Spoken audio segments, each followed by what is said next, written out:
ഇത് നമ്മുടെ ജോണേട്ടനാണ്. ജോണേട്ടൻ ഫാമിലി ആയിട്ട് നടത്തുന്ന ഒരു ചെറിയ സംരംഭമാണിത്. ഒരു ചെറിയ റിസോർട്ടും ഹോം സ്റ്റേ കൂടെ ആയിട്ടാണ്. അപ്പം ജോണേട്ടൻ പറയും കാര്യങ്ങൾ. നമ്മുടെ റിസോർട്ടിൻ്റെ പേര് സിറാബ്രൂക്ക് റിസോർട്ടാണ്. തിരുവല്ല ടൗണിൽ നിന്ന് 1 കിലോമീറ്റർ ദൂരെ. നമുക്ക് മേപ്പാടിയിൽ നിന്ന് 13 കിലോമീറ്റർ. ഇവിടെ പിള്ളേർക്ക് കളിക്കാൻ ഒരു ചെറിയ പാർക്ക്, പിന്നെ ഒരു ചെറിയ ബോട്ടിങ് സൗകര്യമുണ്ട്. പിന്നെ തൊട്ട് താഴത്ത് പുഴയാണ്, നന്നായി കളിക്കാനും നല്ല വെള്ളവും സൗകര്യമുണ്ട്. നമ്മൾ കൂടുതലും നാടൻ രീതിയിലുള്ള ഭക്ഷണവും കാര്യങ്ങളാണ് പ്രിഫർ ചെയ്യുന്നത്. പിന്നെ ഏത് രീതിയിലുള്ള ഭക്ഷണവും നമുക്കിവിടെ അവൈലബിൾ ആണ്. പിന്നെ ഫാമിലി ആയിട്ടാണ് എല്ലാ കാര്യങ്ങളും ചെയ്യുന്നത്, അതിലൊക്കെ കൊണ്ട് നടത്തുന്നത്. ഹലോ ഫ്രണ്ട്സ്, ഇന്നൊരു വ്ളോഗാണ് കേട്ടോ നമ്മൾ ചെയ്യുന്നത്. ഇൻട്രോയിൽ കണ്ടത് എൻ്റെ ബ്രദറും പിന്നെ ഈ റിസോർട്ടിൻ്റെ ഓണറായ ജോണേട്ടനും വൈഫ് ജോമോളേച്ചിയുമാണ്. കാടും മലകളും കുന്നിൻ ചെരുവുകളും താഴ്വരകളും ഒക്കെ ചേർന്ന് ഇവിടെ എത്തുന്നവർക്ക് മുന്നിൽ പ്രകൃതിയുടെ അത്ഭുതം കാഴ്ചവെക്കുന്ന വയനാട് മേപ്പാടിയിൽ നിന്നും 13 കിലോമീറ്റർ അകലെ സ്ഥിതി ചെയ്യുന്ന സിറാബ്രൂക്ക് എന്ന അതിമനോഹരമായ റിസോർട്ടിലേക്കാണ് ഇന്നത്തെ നമ്മുടെ യാത്ര. ഈ റിസോർട്ടിലേക്ക് പ്രവേശിക്കുമ്പോൾ ആദ്യം തന്നെ ഒരു തടാകമാണുള്ളത്. ഈ തടാകത്തിനുള്ളിൽ ബോട്ടിങ്ങും അതുപോലെ തന്നെ ഇവിടെ വരുന്നവർക്ക് കാഴ്ചകൾ ആസ്വദിക്കാൻ വേണ്ടി ഒരു വിശ്രമ കേന്ദ്രം കൂടി ഒരുക്കിയിട്ടുണ്ട്. ഈ തടാകവും അതിൻ്റെ പരിസരവും മൊത്തത്തിൽ ഒരു പച്ചപ്പ് പുതച്ചു നിൽക്കുന്നത് പോലെയാണ്. നീലാകാശത്തിന് കീഴിൽ പച്ചപ്പിൻ്റെ കൂടെ തീർത്ത മാസ്മരിക വസന്തം എന്നൊക്കെ നമ്മൾ പറയാറില്ലേ, അതുപോലെ. ഇതിലൂടെ ഓടിക്കളിച്ച് നടക്കുന്ന കൊച്ചു മീൻകൂട്ടങ്ങളെ നോക്കി നിൽക്കുമ്പോഴാണ് നല്ല പോലെ വെള്ളം വീഴുന്ന സൗണ്ട് കേൾക്കുന്നത്. എവിടെ നിന്നാണെന്ന് ആദ്യം മനസ്സിലാവുന്നുണ്ടായിരുന്നില്ല. ഈ റിസോർട്ടിൻ്റെ ഒരു ഭാഗം തേയിലത്തോട്ടങ്ങളാണെങ്കിൽ മറ്റേ ഭാഗം കാപ്പികളാലും അതുപോലെ തന്നെ മറ്റു പലതരം വൃക്ഷങ്ങളാൽ സമ്പുഷ്ടമാണ്. ഇതിൻ്റെ എല്ലാം ഇടയിൽ പൂക്കളാലും ഇലകളാലും മൂടപ്പെട്ട് പ്രകൃതി സമ്മാനിച്ചൊരു കൊച്ചരുവിയുണ്ട്. അവിടെ നിന്നാണ് ഈ സൗണ്ട് കേൾക്കുന്നത്.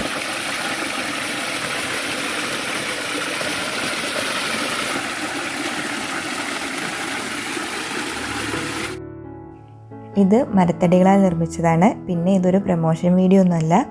ഇവിടെ വന്ന് ഇവിടുത്തെ ഭംഗിയൊക്കെ കണ്ടപ്പോൾ അത് നിങ്ങൾക്ക് കൂടി ഒന്ന് കാണിച്ചു തരാമെന്ന് വിചാരിച്ച് വീഡിയോ എടുത്തതാണ്. അതുപോലെ തന്നെ ഓടിച്ചെന്നൊരു വീക്കെൻഡ് ആഘോഷം തട്ടിക്കൂട്ടാൻ ഒരുങ്ങുന്നവരും നഗരത്തിരക്കുകളിൽ നിന്നൊഴിഞ്ഞ് മനസ്സിനെ സ്വച്ഛമാക്കാൻ ആഗ്രഹിക്കുന്നവരുമാണ് നിങ്ങളെങ്കിൽ ഒട്ടും വിഷമിക്കേണ്ട. അതിന് പറ്റിയ സ്ഥലം തന്നെയാണ് ഇവിടെ. ധൈര്യമായിട്ട് ഇങ്ങോട്ടേക്ക് വരാം. ഈ സ്റ്റെപ്പ് കയറി ചെന്നാൽ നേരെ വില്ലയിലേക്കാണ് എത്തുന്നത്. നമ്മളിപ്പോൾ സ്റ്റെപ്പ് കയറുന്നില്ല, നമ്മൾ നേരെ വഴിയിൽക്കൂടെ തന്നെയാണ് പോകുന്നത്. ആ വഴിയിലൂടെ കുറച്ചങ്ങ് ചെന്ന് കഴിയുമ്പോൾ ജാക്ക് ആൻഡ് ജിൽ എന്ന പേരുള്ള കുട്ടികളുടെ ഒരു പാർക്ക് കാണാം.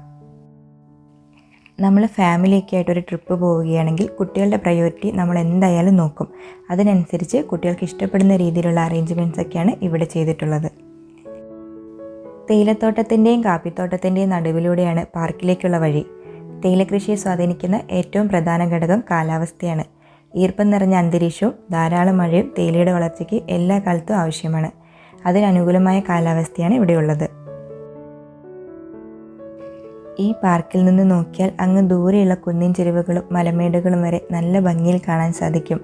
പശ്ചിമഘട്ടത്തിൻ്റെ അമ്പരിപ്പിക്കുന്ന സൗന്ദര്യം അതിൻ്റെ മൂർധന്യതയിൽ വരച്ചു കാട്ടിയിരിക്കുകയാണ് ഇവിടെ.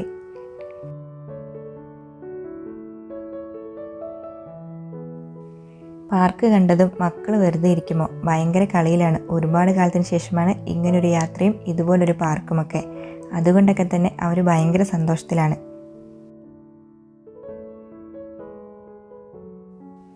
മക്കളെ കുറ്റം പറയാൻ പറ്റില്ല കേട്ടോ. ഊഞ്ഞാല കണ്ടത് എനിക്കൊരാഗ്രഹം ഒന്ന് ആടിയാൽ കൊള്ളാമെന്ന്.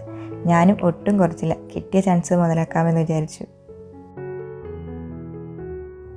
ഈ പാർക്കിന് മുകളിൽ മേൽക്കൂര പോലെ നിറയെ പാഷൻ ഫ്രൂട്ടാണ് കേട്ടോ. കാണാനേറെ കാഴ്ചകൾ ഇനിയും ബാക്കിയുള്ളതുകൊണ്ട് ഞങ്ങൾ പാർക്കിൽ നിന്നിറങ്ങി നേരെ നടന്നു. ഈ കാണുന്നതെല്ലാം തേയിലത്തോട്ടങ്ങളാണ് കേട്ടോ. കണ്ണുകൾ എവിടെ പായിച്ചാലും മനം നിറയ്ക്കുന്ന കാഴ്ചകൾ മാത്രമാണ് ഈ റിസോർട്ട് നമുക്ക് സമ്മാനിക്കുന്നത്. ഇനി നമ്മൾ ഇവിടുത്തെ റെസ്റ്റോറൻറ്റിലേക്കാണ് പോകുന്നത്. അത് പറഞ്ഞപ്പോഴാണ് ഇവിടുത്തെ ഫുഡിൻ്റെ കാര്യം പറയാതിരിക്കാൻ പറ്റില്ല കേട്ടോ. അത്രയ്ക്ക് നല്ല അടിപൊളി ഫുഡാണ്. എല്ലാ രീതിയിലുള്ള ഫുഡും ഇവിടെ അവൈലബിൾ ആണ്. പിന്നെ ഇവർ ഫാമിലിയായിട്ട് നടത്തുന്ന റിസോർട്ട് ആയതുകൊണ്ട് തന്നെ തനി നാടൻ രീതിയിലുള്ള ഭക്ഷണങ്ങൾ ജോണേട്ടൻ്റെയും ചേച്ചിയുടെയും കൈകൊണ്ടുണ്ടാക്കി തരുമ്പോൾ അതിനൊരു പ്രത്യേക ടേസ്റ്റ് തന്നെയാണ്. ആരോമ ഹൗസ് എന്നാണ് ഈ റെസ്റ്റോറൻറ്റിന് പേരിട്ടിട്ടുള്ളത്. ചെടികൾ കൊണ്ടും മുളകൾ കൊണ്ടൊക്കെ നല്ല ഭംഗിയായിട്ട് ഇവിടെ അറേഞ്ച് ചെയ്തിട്ടുണ്ട്.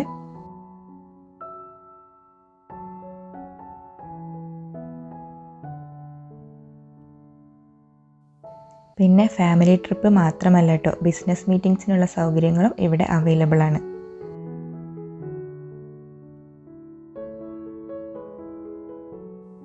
ഇനി നമ്മൾ നേരത്തെ താഴെ നിന്നൊരു സ്റ്റെപ്പ് കണ്ടില്ലായിരുന്നോ? ആ സ്റ്റെപ്പ് കയറി ചെന്നാൽ നേരെ എത്തുന്നത് ഈ സിറ ബംഗ്ലാവിലേക്കാണ്.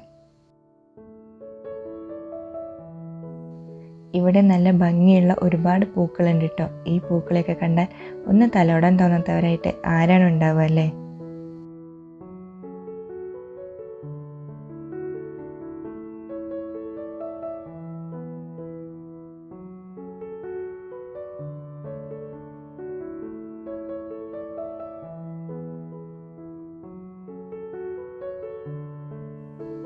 പിന്നെ ഇവിടെ ചെടിച്ചട്ടിക്ക് പകരം ഓട് വെച്ചിട്ടാണ് ചെടിയൊക്കെ നട്ടിട്ടുള്ളത്. ഓടൊക്കെ കയ്യിലുള്ളവർ ഈ ഐഡിയ ഒന്ന് ട്രൈ ചെയ്ത് നോക്കിക്കോളൂ കേട്ടോ, അടിപൊളിയായിരിക്കും.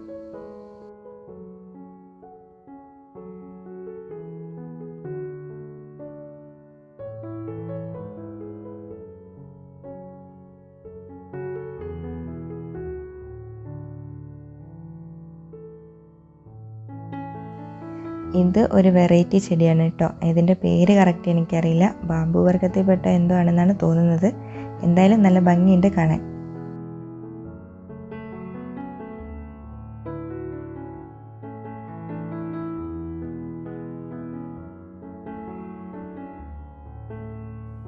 ഇവിടെയുള്ള ഊഞ്ഞാലിനെ വേദു വെറുതെ വെട്ടിട്ടില്ല, നല്ല ആട്ടാണ് കേട്ടോ.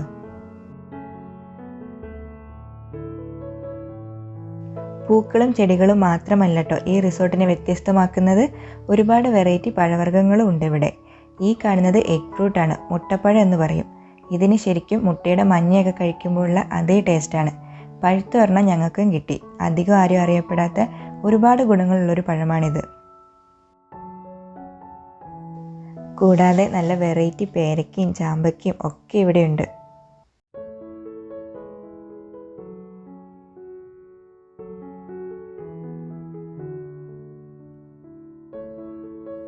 അടുത്തതായി നമ്മളിവിടുത്തെ മെയിൻ വില്ലയിലേക്കാണ് പോകുന്നത്. നടക്കാനുള്ള ദൂരമുള്ളൂ കേട്ടോ. കുറേ ദൂരം ഉണ്ടെന്ന് വിചാരിച്ച് ചുമ്മാ വണ്ടി കയറിയതാണ്. ഇതിവിടുത്തെ കോട്ടേജാണ്. നമ്മൾ ഈ കോട്ടേജിലേക്കാണ് പോകുന്നത്. ഇങ്ങോട്ടേക്കുള്ളൊരു നടവഴിയാണിത്. ഈ വഴി എനിക്ക് നല്ലപോലെ ഇഷ്ടപ്പെട്ടു. കൊച്ചു കല്ലുകൾ പതിപ്പിച്ച കുഞ്ഞി മതിൽക്കെട്ടും ഇരുവശങ്ങളിലുമായി നല്ല ഭംഗിയുള്ള കുഞ്ഞി പൂക്കളും കാപ്പിത്തോട്ടങ്ങളും. ആഹാ, ഇതിൻ്റെയൊക്കെ മഹത്വം മനസ്സിലാകണമെങ്കിൽ നേരിട്ട് ഇവിടെ എത്തുക തന്നെ ചെയ്യണം.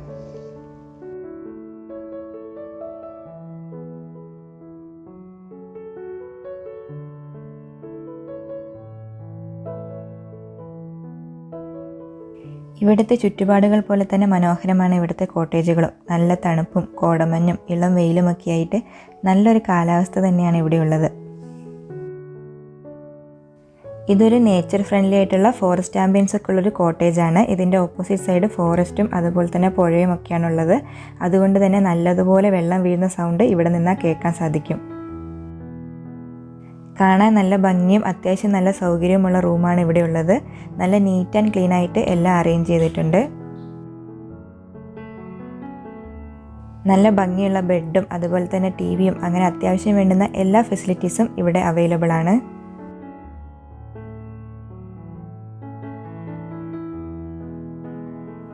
ഇവിടുത്തെ ബാത്റൂമും അത്യാവശ്യം നല്ല സൗകര്യത്തോടു കൂടി തന്നെയാണുള്ളത്.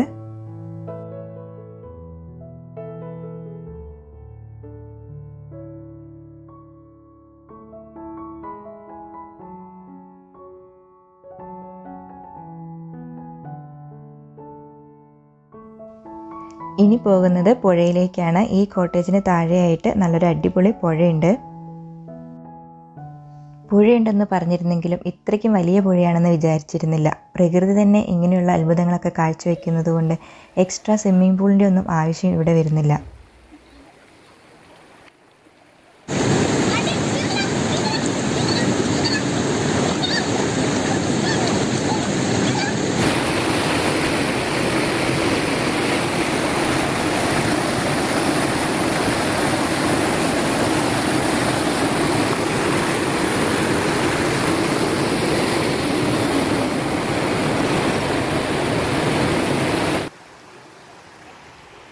പാറക്കൂട്ടങ്ങളുടെ ഇടയിലൂടെ തട്ടിത്തടഞ്ഞൊഴുകുന്ന കണ്ണീര് പോലത്തെ വെള്ളവും ഇടതൂർന്ന് നിൽക്കുന്ന മരങ്ങളും മൊത്തത്തിൽ നല്ലൊരു മൈൻഡ് പീസാക്കാൻ പറ്റിയ സ്ഥലമാണിത്. ഇപ്പം സമയം നട്ടുച്ചയായെങ്കിലും വെള്ളം തണുത്ത് ഐസ് വാട്ടർ പോലെയാണ്. ഇവിടുത്തെ പക്ഷികളുടെയും വെള്ളത്തിൻ്റെയൊക്കെ സൗണ്ട് കേൾക്കുമ്പോൾ വല്ലാത്തൊരു ഫീലാണ്.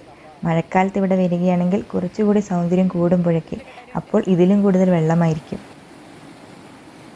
പിന്നെ ഫോട്ടോഷൂട്ടിനൊക്കെ പറ്റിയൊരു സ്ഥലം കൂടിയാണിവിടെ, പ്രത്യേകിച്ച് വെഡ്ഡിങ് ഫോട്ടോഗ്രാഫിക്ക്. അങ്ങനെയുള്ളവർ ആരെങ്കിലും ഈ വീഡിയോ കാണുന്നുണ്ടെങ്കിൽ ധൈര്യമായിട്ട് ഇങ്ങോട്ട് പോര്. 1-2 ഏക്കറല്ല കേട്ടോ, 19 ഏക്കറാൽ ചുറ്റപ്പെട്ട് കിടക്കുന്ന അതിവിശാലവും മനോഹരവുമായ റിസോർട്ടും ചുറ്റുപാടുകളുമാണിവിടെ. അതുകൊണ്ട് തന്നെ ഫോട്ടോഗ്രാഫിക്ക് വേറൊരു സ്ഥലം തേടി പോകേണ്ട ആവശ്യം വരുന്നില്ല. എല്ലാം ഒരു കുടക്കീഴിൽ തന്നെയുണ്ട്.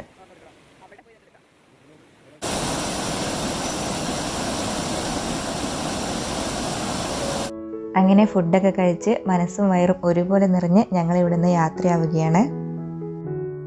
പിന്നെ ഒരു കാര്യം പറയാൻ വിട്ടുപോയത്, വളരെ ഫേമസ് ആയ സൂചിപ്പാറ വാട്ടർഫാൾസ്, 9,000 കണ്ടി ഗ്ലാസ് ബ്രിഡ്ജ്, അരണമല തുടങ്ങി ഒട്ടനവധി ടൂറിസ്റ്റ് പ്ലേസുകൾ ഇതിനോട് അടുത്താണുള്ളത്. അപ്പോൾ ഇവിടെ വരുന്നവർക്ക് അവിടെയും കൂടെ പോകാവുന്നതാണ്. ഇവിടെ വരാൻ ആഗ്രഹിക്കുന്നവർ ആരെങ്കിലും ഉണ്ടെങ്കിൽ കോൺടാക്ട് ഡീറ്റെയിൽസ് ഞാൻ ഡിസ്ക്രിപ്ഷൻ ബോക്സിൽ കൊടുക്കാം. നിങ്ങൾക്ക് ഡയറക്റ്റ് ആയിട്ട് ഇവരെ കോൺടാക്ട് ചെയ്യാവുന്നതാണ്. അപ്പോൾ വയനാടൻ വിശേഷങ്ങൾ അവസാനിക്കുന്നില്ല. ഇവിടെ നിന്ന് ഞങ്ങൾ നേരെ ഇന്ത്യയിലെ ആദ്യത്തെ ഗ്ലാസ് ബ്രിഡ്ജായ 9,000 കണ്ടിയിലേക്കാണ് പോകുന്നത്. എന്നാൽ പിന്നെ അടുത്ത വീഡിയോയുമായി കാണുന്നത് വരെ ബൈ.